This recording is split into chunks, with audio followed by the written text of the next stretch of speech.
What if Naruto's parents survived the Nightingale attack? अगर उस रात नारुतो के पेरेंट्स सरवाइव कर जाते तो आगे चल के स्टोरी में बहुत सारे चेंजेस हमें देखने को मिलते। जैसे कि नारुतो कभी डिप्रेस ना होता, नारुतो कभी अकेला ना रहता और नारुतो शायद इतना पावरफुल ना बन पाता। उसके पावर में हमें बहुत सारे चेंजेस देखने को मिलते।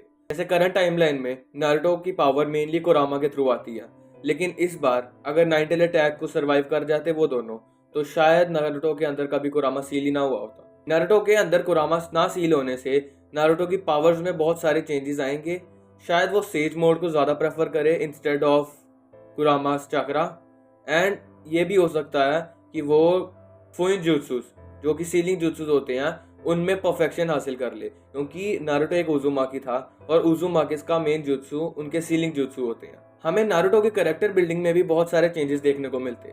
जैसे इस करंट टाइमलाइन में नारुतो को खुद से सब कुछ सीखना पड़ा एक टाइम तक, किसी ने उसका साथ नहीं दिया और ना ही ज्यादा कुछ हेल्प करी। लेकिन अगर वो दोनों सरवाइव कर जाते तो नारुतो बचपन से ही एक अच्छी गाइडलाइंस के अंदर बड़ा होता और शायद उसके कैरेक्टर में हमें कई सारे चेंजेस देखने को मिलते। नारुतो's childhood.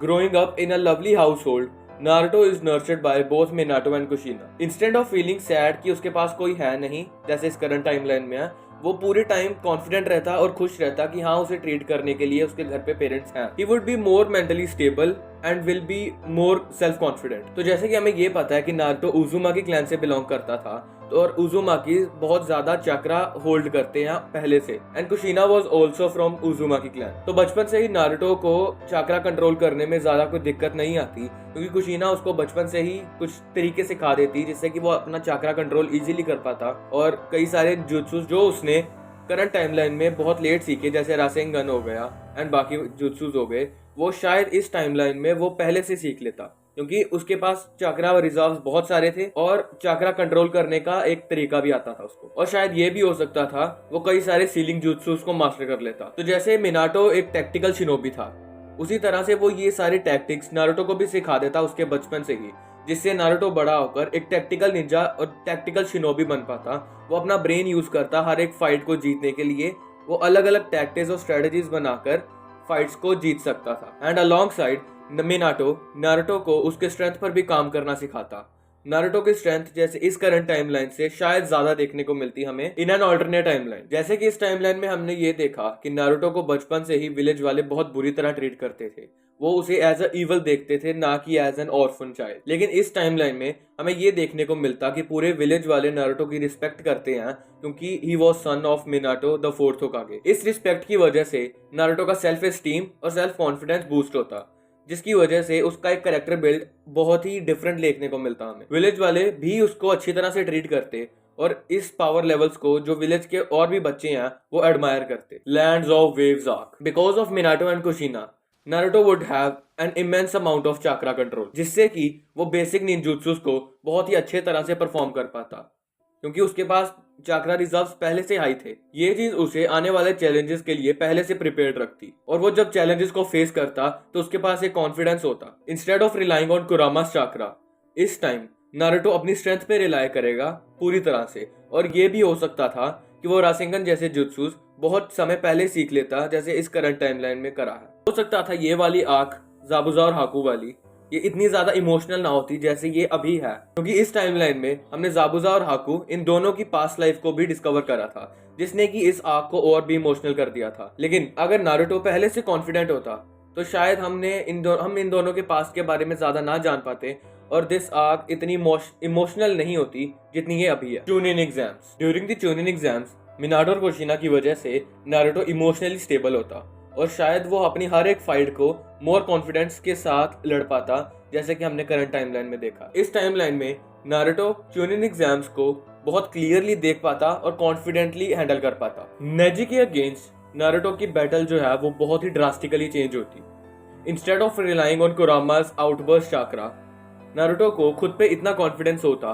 कि वो नेजी के अगेंस्ट फाइट कर सकता। नारुतो फाइट को इस तरह से टैक्टिकली स्ट्रेटेजाइज करता कि वो नेजी के अगेंस्ट एक विन विन सिचुएशन में फॉल करता। नारुतो अपनी इंटेलिजेंस को यूज करता नेजी के जेंटल फेस को काउंटर करने के लिए। मिनाटो की टीचिंग नारुतो को कॉम्बैट टैक्टिक्स को ज्यादा अच्छे से समझने की पावर देती, जिससे कि वो बड़ी ही चालाकी से इस फाइट में रासेंगन जैसे जुत्सुस को यूज कर सकता था, नेजी के against, which was a really win-win situation. Naruto के सोचने की एबिलिटी उसे ये कैलकुलेट करने की पॉसिबिलिटी देती कि वो इस फाइट में जीतेगा या हारेगा। मोस्ट प्रोबेबली वो इस फाइट में जीत ही जाता कि नारुतो वो still having immense amount of chakra because of Uzumaki blood line, और उसके पास मिनाटो जैसा एक ट्रेनर था जो कि उसे रासेंगन जैसे जुत्सुस को बहुत ही आसानी से सिखाने में मदद कर देता। ओरोचिमारु's अटैक ऑन कोनोहा, जब ओरोचिमारू ने कोनोहा पर अटैक करा था तो बहुत ज्यादा डिस्ट्रक्शन हुई थी, लेकिन अगर Minato as a Hokage and Kushina as it side होते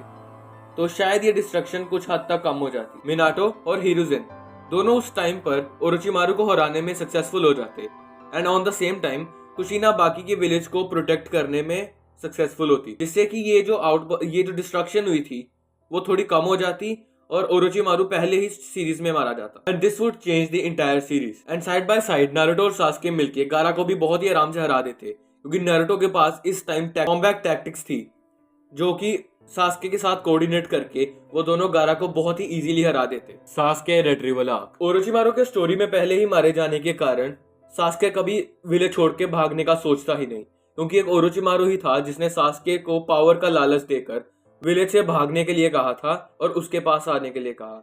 लेकिन अगर ओरोचिमारू ही ना होता तो शायद सास्के कभी भागता नहीं और नारुतो और सास्के की बॉन्डिंग और भी स्ट्रांग हो जाती, जिससे वो एक अच्छी अलायंस बनाकर आगे जाकर फर्दर फाइट्स में पार्टिसिपेट कर सकते। लेकिन अगर समहाउ ओरोचिमारू फाइट में फिर भी बच जाता और वो सास्के को मैनिपुलेट करने में सक्सेसफुल हो जाता, तब भी ज्यादा कुछ चेंज नहीं आता, क्योंकि करंट टाइमलाइन में हमें ये देखने को मिला कि नारुतो सास्के के साथ इमोशनली बहुत अटैच था, और जब उसे पता चला कि वो फेल कर रहा है सास्के को बचाने के लिए, फिर वो आउटरीच कर गया कुरामा का। फिर उसने वन टेल क्लॉक यूज करके सास्के को अच्छी फाइट दी थी, लेकिन अफसोस वो हरा नहीं पाया था। लेकिन इस ऑल्टरनेट टाइमलाइन में बिना आउटरीच करे सास्के को बहुत अच्छी फाइट दे पाता, जिससे नारुतो के पास एक क्लियर विजन होता कि उसे सास्के को कैसे हराना। उसके पास इनफ कॉम्बैट टैक्टिक्स होते जिससे कि वो सास्के को बहुत ही आराम से हरा सकता था without even getting any emotional outburst.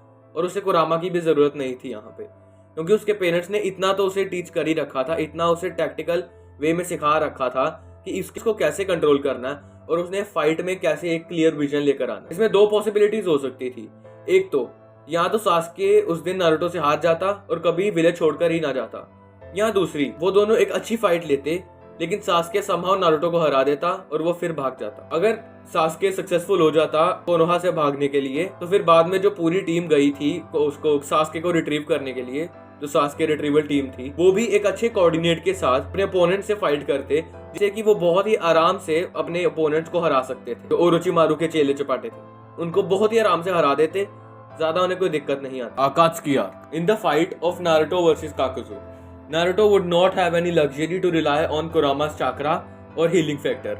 उसके पास कुरामा ना होने की वजह से उसे अपनी ओन स्ट्रेंथ पर रिलाई करना पड़ता, और शायद उसके पास इतना फास्ट हीलिंग फैक्टर भी ना होता जो कि उसे फाइट में हेल्प कर सके। नारुतो को अपना इंटेलिजेंस, कॉम्बैट स्किल और एडवांस हीलिंग जुत्सु यूज करने पड़ते अगेंस्ट अकात्सुकी's मेंबर्स। नारुतो रासेंगन जैसे जुत्सु ऑन दैट टाइम सीख चुका होता, क्योंकि मिनाटो उसे बहुत समय पहले ही वो जुत्सु सिखा देता, और रासेंगन उसकी बहुत ज्यादा हेल्प करता अकात्सुकी के साथ फाइट करने के लिए। And it would be a win win situation for Naruto. Pain arc, जब पेन ने कोनोहा पर अटैक करा था तो Minato as well as Kushina ये दोनों एक्ट करते as a strong defence against Pain's assault. Minato fight के पहले से ही एक स्ट्रेटजी बना लेता, जिससे कि जो कोनोहा की डिस्ट्रक्शन है वो कहीं हद तक कम हो जाती।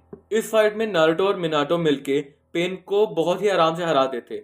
मिनाटो एक स्ट्रेटेजिकल शिनोबी था, वो पूरी फाइट को स्ट्रेटेजाइज करके पेन के अगेंस्ट एक स्ट्रॉन्ग ओपोनेंट की तरह एक्ट कर सकता था, और विद नारुतो ये दोनों मिलकर पेन को बहुत ही आराम से हरा देते without even causing much damage to Konoha. Naruto's growth, Naruto अपना होकागे बनने का सपना तो पूरा करता, लेकिन इस टाइम उसके पास एक स्ट्रक्चरल प्रोग्राम होता जिसको फॉलो करके वो बड़े ही आराम से होकागे बनने में सक्षम होता। मिनाटो की गाइडेंस से नारुतो को एक होकागे की क्या क्या रिस्पॉन्सिबिलिटीज होती हैं और उसे किस लेवल तक पावर चाहिए या उसे किस लेवल तक इंटेलिजेंस चाहिए एक होकागे की पोस्ट पर आने के लिए। नारुतो बचपन से ही लीडरशिप को बहुत ही डिटेल से समझता बिकॉज ऑफ मिनाटो। उसे ये पता होता कि एक टीम को लीडर की कितनी जरूरत होती है, and this will increase self respect और सेल्फ एस्टीम ऑफ नारुतो, जिससे कि वो आगे जाकर और कॉन्फिडेंट होता और एक कॉन्फिडेंट होकागे के रूप में हमें देखने को मिलता। जैसे इस टाइमलाइन में हमने ये देखा कि नारुतो अपना most of the time KCM modes या कुरामा के चाकरा को हैंडल करने में देता है, लेकिन इस ऑल्टरनेट टाइमलाइन में हम नारुतो के पास ये 3 चीजें होती, फुनजुत्सुस, रासेंगन और सेज मोड्स। इन तीनों का यूज करके नारुतो एक बहुत ज्यादा स्ट्रॉन्ग शिनोबी बन जाता और आगे जाके वो शायद इस वाले नारुतो से भी कई गुना ज्यादा स्ट्रॉन्ग होता। नारुतो सेज मोड को हाशिरामा के लेवल तक मास्टर करने की कोशिश करता।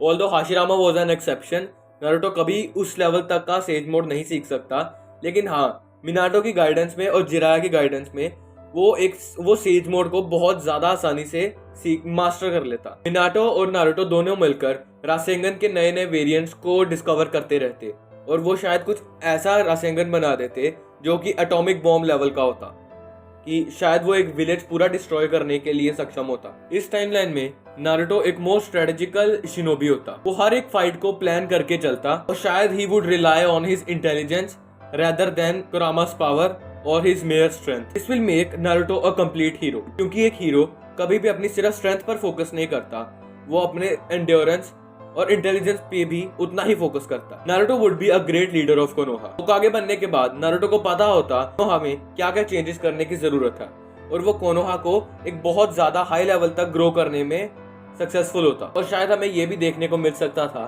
कि नारुतो का जो करेक्टर है वो कम्प्लीटली चेंज है, जो कई लोगों को अच्छा लगेगा और कई लोगों को बुरा लगेगा, क्योंकि कई लोग सेम नारुतो को पसंद करते हैं और लेकिन कुछ ऐसे भी लोग हैं जो कहते हैं कि नारुतो को ज्यादा सिंसियर होना चाहिए था। लेकिन नारुतो इज परफेक्ट मेरे ख्याल से। नारुतो से हमें ये सीखने को मिलता है कि हमारे पास चाहे कुछ भी ना हो, लेकिन हम फिर भी उस लेवल तक पहुंच सकते हैं जहां तक कि किसी ने सोचा भी नहीं हो सकता। जैसे कि करंट टाइमलाइन में नारुतो के पास कुछ ना होने के बावजूद भी नारुतो होकागे लेवल तक पहुंच गया। तो this bring us to the end of our video.